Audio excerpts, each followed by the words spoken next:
IPL 2025-18 edition చాలా రసవత్తరంగా అయితే సాగుతుంది. ప్రతి సీజన్లో మనం చూసే దానికి ఎగ్జాక్ట్ రివర్స్లో భిన్నంగా ఈ సీజన్ అయితే చూస్తున్నాం.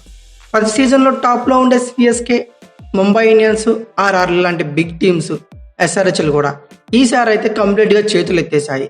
పంజాబ్ కింగ్స్, డీసీ, జీటీలు రేసులు అయితే ఉన్నాయి. ఓవరాల్గా ఈ సీజన్లో ఐపీఎల్లో న్యూ ఛాంపియన్ చూసే అవకాశాలు మెండుగా కనబడుతున్నాయి. ఓవరాల్గా ఈ లీగ్ దశలో half of the matches complete అయ్యాయి. చాలా మ్యాచ్ల్లో ట్విస్టులు ఉత్కంఠభరితంగా అయితే సాగుతున్నాయి. ఓవరాల్గా ఐపీఎల్ ప్రపంచ క్రికెట్ అభిమానులను ఉర్రూతులూగిస్తుంది అనటంలో సందేహం లేదు. అయితే ఈ వీడియో టైంకి 36 మ్యాచ్లు కంప్లీట్ అవగా జీటీ పాయింట్స్ టేబుల్ను డామినేట్ చేస్తూ 7 మ్యాచ్లుగా 5 గెలిచి 2 మాత్రమే ఓడి 10 పాయింట్లతో నెట్ రన్ రేట్ కొంచెం ప్లస్ వల్ల ఉండటం వల్ల టాప్ స్పాట్లో అయితే ఉంది. అలానే డీసీ, పంజాబ్ కింగ్స్, ఎల్ఎస్జీ 7కి 5 గెలిచినప్పటికీ సెకండ్, థర్డ్, ఫోర్త్ స్పాట్లో 10 పాయింట్లతో కొంచెం నెట్ రన్ రేట్ తక్కువ ఉండటం వల్ల ఆ తర్వాత స్పాట్లు అయితే ఉన్నాయి. అయితే ఐపీఎల్ 2025లో 39వ మ్యాచ్గా ఏప్రిల్ 21న అంటే సోమవారం రోజు రాత్రి 7:30 కేకేఆర్కి హోమ్ గ్రౌండ్ అయిన ఈడెన్ గార్డెన్స్ కోల్కతా వేదికగా జీటీతో ఒక భయంకరమైన పోరుకైతే ఈ 2 టీమ్స్ సిద్ధమైపోయాయి. అయితే జీటీ టాప్ స్పాట్లో ఉంది అని ఆల్రెడీ మనం చెప్పుకున్నాం. అలానే కేకేఆర్ 7 మ్యాచ్లు ఆడి 3 మాత్రమే గెలిచి 4 మ్యాచ్లు ఓడిపోయి 6th స్పాట్లో అయితే ఉంది. అంటే ప్లే ఆఫ్ రేస్లో అవుట్ అయితే అవ్వలేదు కానీ రేస్లో ఉందని చెప్పుకోవచ్చు. ఇక్కడ నుండి ఎవరి మ్యాచ్ కూడా కేకేఆర్ క్రూషియల్గా అని మాట్లాడుకోవచ్చు. సో కేకేఆర్ గెలుపు కోసం పోరాడక తప్పదు. అందుకే ఈ మ్యాచ్ రసవత్తరంగా ఉండటం పక్కన చెప్పుకోవచ్చు. అయితే ఈ మ్యాచ్ జరిగే స్టేడియం డీటెయిల్స్ ఏంటి, పిచ్ రిపోర్ట్ ఎలా ఉండబోతుంది, అలాగే వెదర్ రిపోర్ట్ పరిస్థితి ఏంటి, అలాగే లైవ్ ఎక్కడ చూడొచ్చు, ఈ గ్రౌండ్లో ఐపీఎల్ స్టాట్స్ ఎలా ఉన్నాయి, అలానే ఇరువురు టీమ్స్ యొక్క హెడ్ టు హెడ్ రికార్డ్స్ ఎలా ఉన్నాయి, అలాగే ఇరువురు టీమ్స్లో ప్లేయింగ్ లెవెన్లో ఏమైనా చేంజెస్ ఎక్స్పెక్ట్ చేయొచ్చా, వీటన్నిటి గురించి ఈ వీడియోలో అయితే క్లియర్ కట్గా మనం అయితే తెలుసుకుందాం. ముందుగా ఈ స్టేడియం డీటెయిల్స్ గురించి మాట్లాడుకుందాం. కేకేఆర్ హోమ్ గ్రౌండ్ అయిన ఈడెన్ గార్డెన్స్, ఇది హోమ్ గ్రౌండ్గా కేకేఆర్కి ఉందని అందరికీ తెలిసిందే. ఇన్ఫ్యాక్ట్ ఫైనల్ మ్యాచ్ కూడా ఇక్కడే జరగబోతుంది. అయితే ఈ స్టేడియంని ఎప్పుడో 1864లో బిల్డ్ చేశారు. ఇండియాలోనే సెకండ్ బిగ్గెస్ట్ స్టేడియంగా మాట్లాడుకోవచ్చు. ఆడియన్స్ కెపాసిటీ వచ్చేకి 63,000 వరకు ఉంటుంది. బౌండరీ డైమెన్షన్స్ పరంగా పెద్ద గ్రౌండే అయినప్పటికీ ఇది T20 ఫార్మాట్ కాబట్టి కొంచెం బౌండరీస్ తక్కువగానే ఉంటున్నాయి. స్క్వేర్ బౌండరీస్ వచ్చేకి 68 మీటర్లు గాను, స్ట్రైట్ బౌండరీ వచ్చి 74 మీటర్లు గాను, బ్యాక్ సైడ్ వచ్చేకి 69 నుంచి 62 మీటర్ల వరకు ఎక్స్పెక్ట్ చేయొచ్చు. ఇక తర్వాత ఆల్ ఇంపార్టెంట్ పిచ్ రిపోర్ట్ గురించి మాట్లాడుకుంటే ఈడెన్ గార్డెన్స్ పిచ్ ఒకప్పుడు బౌలర్స్కి, బ్యాటర్స్కి ఈక్వల్ హెల్ప్ అయితే దొరికేది. బట్ ఇప్పుడు కథ అంతా మారిపోయింది. సర్ఫేస్ అంతా డ్రైగా ఉండి ఫ్లాట్గా ఉంటుంది. ఎస్పెషల్లీ ప్రీవియస్ సీజన్లో 200 స్కోర్ అనేది చిన్న మాటగా మాట్లాడుకున్నాం. ఐ థింక్ 14 మ్యాచ్ల్లో దగ్గర 5 మ్యాచ్లు 6 మ్యాచ్లో 200 పైన స్కోర్ నమోదయ్యింది. అలాగే 200 స్కోర్ చేసి కూడా కుదిరింది. సో బ్యాటింగ్ పిచ్ అనే మాట్లాడుకోవచ్చు. ఒక బ్యాట్స్మెన్స్కి ఒక ట్రూ బౌన్స్ అనేది ఎక్స్పెక్ట్ చేయొచ్చు. ఇనిషియల్గా పేస్ స్వింగ్ కొంతవరకు జనరేట్ అయినా స్పిన్నర్స్ అయితే మాత్రం little bit help to middle overs అని చెప్పుకోవచ్చు. స్లో పేస్ బౌలర్స్కి, ఆండ్రూ రసూల్ లాంటి బౌలర్స్కి మంచి హెల్ప్ అయితే దొరుకుతుంది ఈ పిచ్లు అని చెప్పుకోవచ్చు. ఇక తర్వాత వెదర్ రిపోర్ట్ గురించి మాట్లాడుకుంటే వర్షాలు పడిపోయి మ్యాచ్ లాగిపోయి ట్విస్ట్లు అయితే ఏమీ లేవండి. ప్రశాంతంగా మ్యాచ్ అయితే 40 ఓవర్లు ఎంజాయ్ చేయొచ్చు. రెయిన్ పడే ఛాన్సెస్ కేవలం 2%గా ఉంది. అలాగే మ్యాచ్ డేన ప్రోగ్రెస్ అయ్యే రోజు మార్నింగ్ టెంపరేచర్ వచ్చేసరికి ఏకంగా 38 డిగ్రీ సెంటిగ్రేడ్ వరకు ఉంది. అలాగే డ్యూ ఫ్యాక్టర్ అంటారా కీ రోల్ ప్లే చేస్తుంది కానీ బట్ డ్యూ ఫ్యాక్టర్ అనేది ఈ మధ్య అయితే కనబడటం లేదు.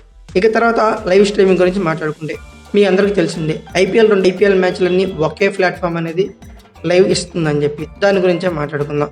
ఈ ఓటీటీలోని 2 బిగ్ ప్లాట్ఫామ్స్ అయిన Jio cinema, Disney plus Hotstar, ఈ 2 కంబైన్ అయిపోయి జియో హాట్స్టార్గా అవతరించింది. దీంట్లో చూడాల్సి ఉంటుంది.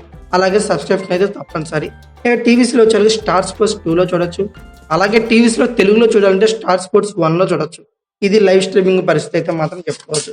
ఇక ఈడెన్ గార్డెన్స్ యొక్క ఐపీఎల్ స్టాట్స్ పరిశీలిస్తే ఇక ఏం చెప్పేది ఉంది. టోటల్గా ఇక్కడ వచ్చే 96 మ్యాచ్లు జరిగాయండి. ఫస్ట్ బ్యాటింగ్ వాళ్ళు 40 గెలిస్తే సెకండ్ బ్యాటింగ్ వాళ్ళు 56 గెలిచారు. ఈ గ్రౌండ్లో హైయెస్ట్ టోటల్ చూస్తే 262 పరుగులు 2 వికెట్లుగా పంజాబ్ కింగ్స్ పేరట 2024 అంటే ప్రీవియస్ సీజన్లో ఉంది. ఇక లోయెస్ట్ టోటల్ చూస్తే ఆర్సీబీ 49 పరుగులకి ఆల్అౌట్ అయిపోయింది. ఇక ఇక్కడ హైయెస్ట్ రన్ చేసి చూస్తే 262 పరుగులు 2 వికెట్లు పంజాబ్ కింగ్సే ఉంది.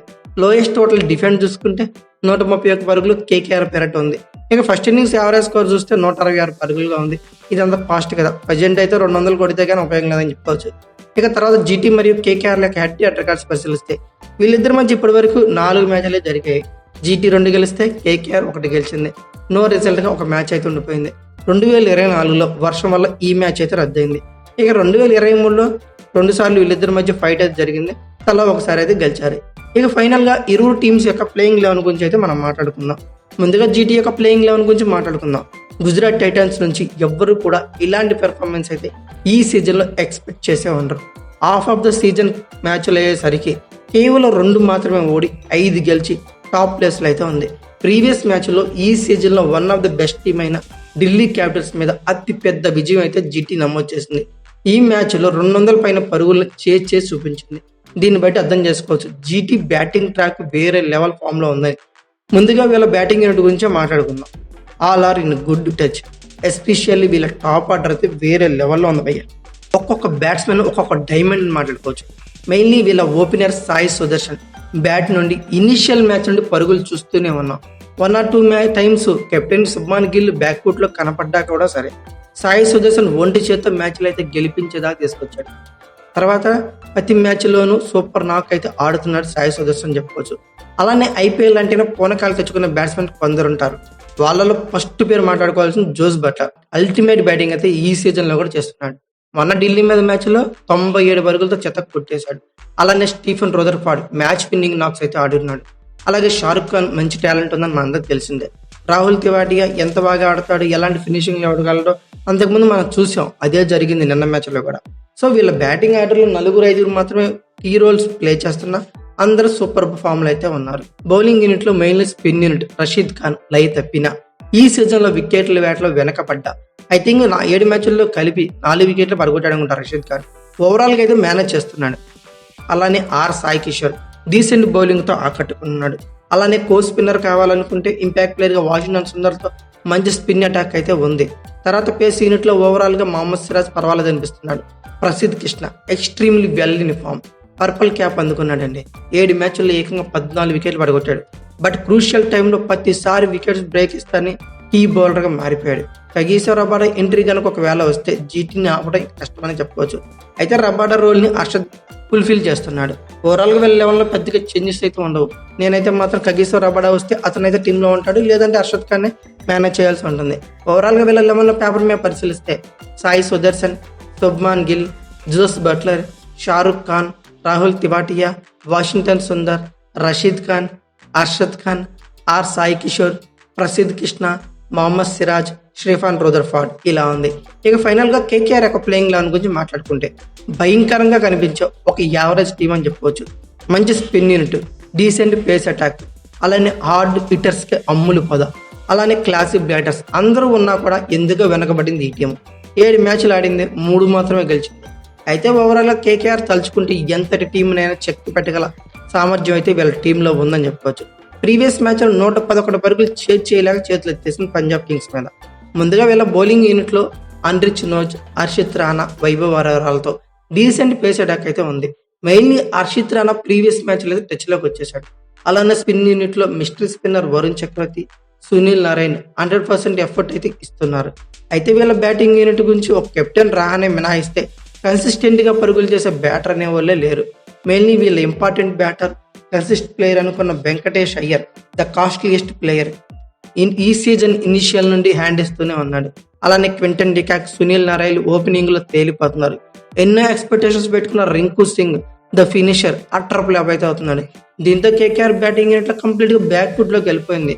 సరే వీళ్ళందరూ ఆడటం లేదు, ఆండ్రూ రసల్ అన్న అందుకుంటాడంటే అతన్ని కూడా లై తప్పాడు. ఓవరాల్గా వీళ్ళ 11 అయితే యావరేజ్ అని కనబడుతుంది. అయినా ఈ మ్యాచ్ గురించి మనం ప్లేయింగ్ 11లో పెద్దగా చేంజెస్ అయితే ఎక్స్పెక్ట్ చేయలేం. వీళ్ళ ప్లేయింగ్ 11 పేపర్ మీద పరిశీలిస్తే Quinton de Kock, Sunil Narine, Ajinkya Rahane, Venkatesh Iyer, Rinku Singh, Andre Russell, Ramandeep Singh, Harshit Rana, Vaibhav Arora, Anrich Nortje, Varun Chakravarthy. అలాగే ఇంపాక్ట్ ప్లేయర్గా అంకుష్ రఘువంశీ ఆడే ఛాన్సెస్ అయితే ఉన్నాయి. అయితే ఓవరాల్గా ఈ పిచ్ రిపోర్టు, వెదర్ రిపోర్టు, అలానే ఐపీఎల్ స్టాట్స్, ఈ గ్రౌండ్లో హెడ్ టు హెడ్ రికార్డ్స్ ఇవన్నీ పరిశీలించాక నా ఒపీనియన్ మాత్రం ఈ మ్యాచ్ అయితే మాత్రం ఖచ్చితంగా కేకేఆర్ జీటీ మీద గెలుస్తుందని భావిస్తున్నా. మీరు ఎవరు గెలుస్తారని ఖచ్చితంగా కామెంట్ బాక్స్లో పిన్ చేయండి. అలాగే ఈ వీడియో కనుక మీకు నచ్చినట్లయితే like, share, comment, plus subscribe చేసుకోండి. అలాగే పక్కనే ఉన్న బెల్ ఐకాన్ ఒకటి మాత్రం మర్చిపోకండి. Thank you for watching. Have a nice day.